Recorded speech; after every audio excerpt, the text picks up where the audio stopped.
Baik, Bismillahirrahmanirrahim. Assalamualaikum warahmatullahi wabarakatuh. Eh, Waalaikumsalam. Baik, di sini kita dari kelompok 4, kita akan mempresentasikan tentang perekonomian di Mongolia. Dan di sini kita mengambil judul yaitu analisis kerjasama perdagangan antara Mongolia dan Cina dalam membangun perekonomian negara. Pertama-tama saya akan memperkenalkan teman-teman grup saya. Yang pertama ada Sakina Fitra Rahmah, yang kedua ada Fadia Azara Handayani, ketiga ada Salsabila Azahra, keempat ada saya, Diliat Esya Julieta Dewi, dan yang terakhir ada Mutiara Fajrin. Next slide.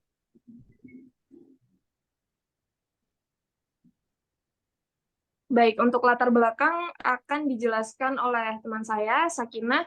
Tempat dan waktu saya persilakan. Baik, terima kasih kepada Tesya yang sudah mempersilakan sebelumnya. Seperti yang sudah disampaikan oleh Tesya sebelumnya, jadi di sini kelompok kami akan membahas tentang negara Mongolia, terutama dalam perekonomiannya. Di sini kami melihat Mongolia dari hubungannya dengan Cina. Nah, jadi mengapa kami mengambil judul ini? Karena kami melihat seiring perkembangan zaman, perkembangan globalisasi, kita tidak bisa memungkiri bahwa perkembangan zaman dan perubahan itu banyak sekali terjadi. Dan arus globalisasi yang kian pesat tersebut memberikan ruang yang sangat lebar bagi setiap negara untuk dapat saling bekerja sama dan kemudian untuk bisa saling berlomba-lomba membangun negaranya dengan berbagai hal seperti meningkatkan perekonomiannya melalui kerjasama. Nah, Mongolia nih merupakan salah satu negara yang berupaya memanfaatkan tren globalisasi yang ada untuk menjalin berbagai kerjasama, salah satunya dengan Cina. Nah, sebelumnya kenapa sih Mongolia ini kami kaitkan dengan kerjasama dengan Cina? Seperti teman-teman ketahui, Mongolia ini merupakan salah satu negara yang menjadi urutan ke-18 negara dengan daratan terbesar. Dan dengan kondisi geografis yang demikian tersebut, Mongolia ini memiliki pertambangan atau pusat perekonomiannya dipusatkan kepada pertambangan. Yang mana hal ini nanti akan dijelaskan lebih rinci lagi oleh teman saya bagaimana kondisi negaranya. Nah, hal ini menjadi momen bagi Mongolia untuk memanfaatkan keadaan negaranya yang dengan berbagai uh, kelebihan tersebut terutama dalam pertambangan untuk menjalin kerjasama. Karena jika dia hanya memanfaatkan kondisi tersebut sendiri, dia akan ketergantungan dengan dirinya sendiri dan jika misalnya hasil pertambangannya itu habis, dia tidak akan bisa memanfaatkannya lagi. Oleh karena itu, di sini kami melihat bahwa ada jalinan kerjasama antara Mongolia dan Cina dalam hal pertambangan tersebut. Selanjutnya, saya kembalikan lagi kepada moderator. Baik, terima kasih Sakina untuk penjelasannya. Bisa next slide. Baik, di slide selanjutnya kami akan menjelaskan tentang bagaimana kondisi di Mongolia yang akan dijelaskan oleh Salsabila Azara. Tempat dan waktu dipersilakan. Baik, mengenal sedikit tentang Mongolia. Mongolia adalah sebuah negara di kawasan Asia Timur yang berbatasan langsung dengan Rusia di sebelah utara dan Tiongkok di sebelah selatan. Negara Mongolia memiliki luas wilayah 1.564.116 km persegi dengan jumlah ternak yang bisa lebih banyak dibanding jumlah penduduknya, sehingga negara ini dikenal dengan negara yang sepi. Ibu kota Mongolia sendiri terletak di Ulaanbaatar yang merupakan kota terbesar Mongolia. Mongolia merupakan negara berdaulat yang merupakan anggota PBB, juga anggota lembaga-lembaga yang berada di bawah PBB. Mongolia menjalankan sistem pemerintahan republik parlementer di mana kepala negaranya adalah presiden dan perdana menteri sebagai kepala pemerintahan yang memiliki masa jabatan 4 tahun. Mongolia juga memiliki parlemen dengan nama Hural yang terdiri dari 76 anggota parlemen dan dipilih secara demokratis. Ekonomi Mongolia didominasi oleh sektor pertambangan terutama batubara, emas, tembaga, dan uranium. Mongolia memiliki sumber daya alam yang kaya. Selain pada sektor pertambangan, sektor pertanian juga menjadi salah satu sektor penting bagi negara ini. Peternakan, terutama peternakan domba dan kuda merupakan kegiatan ekonomi utama Mongolia. Mongolia juga memiliki potensi wisata yang signifikan karena keindahan alamnya, budayanya yang kaya, dan juga situs-situs bersejarah. Sebagai negara yang dikelilingi negara besar seperti Rusia dan Tiongkok, Perekonomian Mongolia bergantung kepada dua negara besar tersebut. Tiongkok juga menjadi investor asing terbesar bagi Mongolia. Mongolia masih bergantung pada Rusia dalam hal persediaan energi. Kondisi yang diapit oleh dua negara ini menjadikan Mongolia kesulitan dalam sistem transportasi domestik. Barang yang akan masuk ke Mongolia harus melalui salah satu dari dua negara yang memiliki pengaruh kuat tersebut.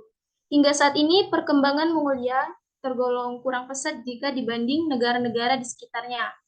Dengan PDB sebesar 37 miliar dolar dan pendapatan per kapita 12.300 dolar. Mayoritas penduduk Mongolia bekerja di sektor pertanian dan peternakan. Sebanyak 85,1% komoditas Mongolia diekspor ke Tiongkok, seperti tembaga, peternakan, wol, pakaian, kasmir, batu bara, minyak, dan logam non-ferro. Saya kembalikan lagi kepada moderator. Baik, terima kasih Salsabila Azara untuk penjelasannya. Baik, bisa di next slide. Baik, di next slide selanjutnya, di sini kita akan menjelaskan bagaimana sih kerjasama perdagangan Mongolia dan Cina berlangsung. Yang akan dijelaskan oleh Sadia Azahra. Tempat dan waktu dipersilakan. Oke, baik. Kemudian kerjasama perdagangan Mongolia dan juga Cina. Berawal dari kondisi Mongolia yang kaya akan sumber daya alam dan memiliki berbagai komoditas, Mongolia ini memanfaatkan untuk meningkatkan perekonomian melalui hubungan kerjasama. Dan perlu dipahami juga bahwa Mongolia sendiri adalah salah satu negara yang cukup berpengaruh sejak lama, yang dimana Kekaisaran Mongol memainkan perannya dan membawa pengaruh penting melalui sejarah jalur sutra pada abad ke-13 dan juga ke-14. Ia mencapai puncak terbesarnya setelah meneruskan Genghis Khan dan juga Odehan pada tahun 1229 dan menjadikan Kekaisaran Mongol sebagai kekaisaran terbesar dalam sejarah. Sekitar tahun 1350-an, kerajaan mulai runtuh dan jalur perdagangan jalur sutra mulai kehilangan keamanannya dan kepentingan komersial dialihkan ke jalur laut. Kemudian pada tahun 1260, Kublai Khan datang dan mengambil alih kerajaan, yang dimana ia dikenal sebagai pemimpin yang sangat menghormati warisan dan budaya mereka sendiri. Dalam urusan jalur sutra, Kublai Khan membiarkan pedagang asing dari pajak dan menikmati hak istimewa yang tidak dinikmati rakyatnya selama pemerintahan sebelumnya. Karena peran politik dan keamanan sangat penting dalam jalur sutra, Cina dengan ketat menjaga kota perbatasan Maimachim untuk mempertahankan kendali atas pasar keuangan dan memastikan bahwa kota itu dijadikan pos perdagangan. Oleh karena itu, daerah sekitarnya banyak dihuni oleh orang Tionghoa yang berarti makanan, kemudian tradisi dan juga ekspresi budaya mereka lazim di sana. Kemudian sutra dan porselen halus diimpor dari Tiongkok, sementara hewan, ginseng, kulit rusa, dan tanduk diekspor ke Tiongkok.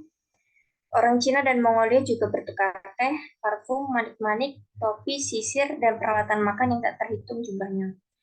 Kemudian bangsa Mongol juga kebanyakan terdiri dari pengembara atau mungkin nomaden.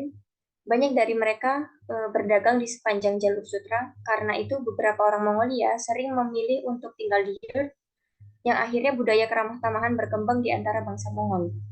Karena banyak kelompok pendatang akan menyambut kampung Yurt mereka dalam perjalanan ke pos perdagangan berikutnya, rute yang selalu digunakan untuk pergi ke Cina adalah Kyakhta, di mana Kyakhta ini merupakan perbatasan Rusia melalui Mongolia dan berakhir di Peking.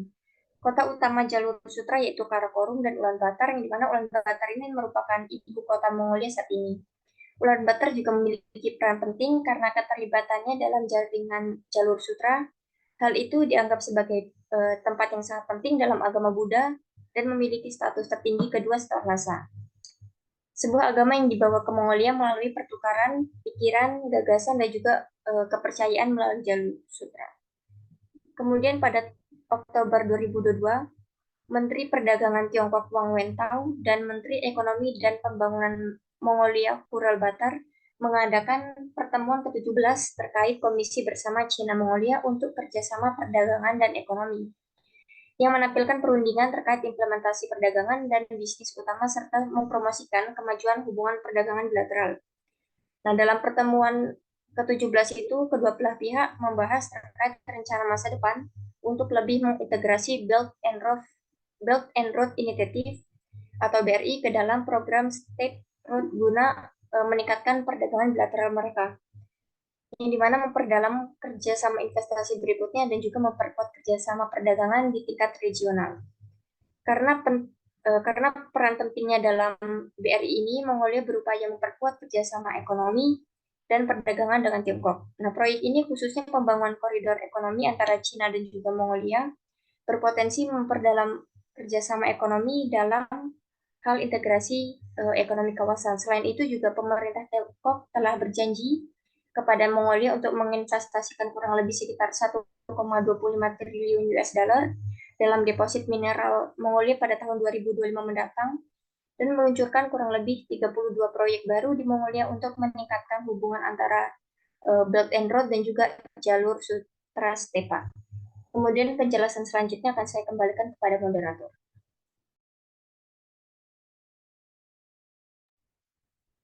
Baik, terima kasih Zahra untuk penjelasannya.